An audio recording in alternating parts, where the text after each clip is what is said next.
Hey everybody, Sarah here from Chic Talking and Design, and welcome back to my channel. I'm so glad you decided to join me today. It's Tip Tuesday, and I can't wait to share with you what today's tip is. Stick around, here we go.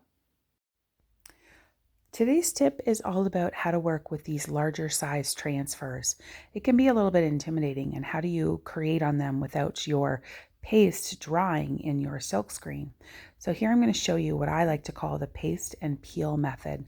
And I just do small sections of my transfer, adding my paste in my different colors.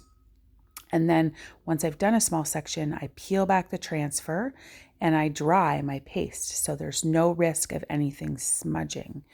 And once that's all dry, then I go ahead and lay my transfer back down and make sure that those sections that I peeled up are still really well stuck so that I can go back in with my paste, the next section of my paste.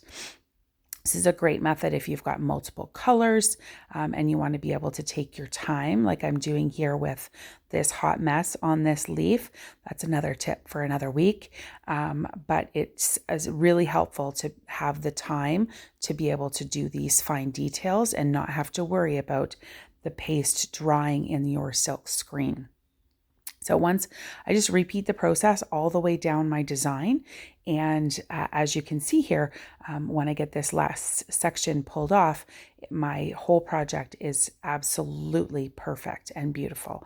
And that is your tip for this week. Be sure to hit that thumbs up if you liked today's tip, and don't forget to subscribe and ring the bell so that you get notified every time I upload new content. If you have an idea for a video or a project or a tip, make sure you leave it in the comments down below so that I can take your advice and I can create more valuable content for you. Thanks so much for being here, and I'll see you in the next one. Bye.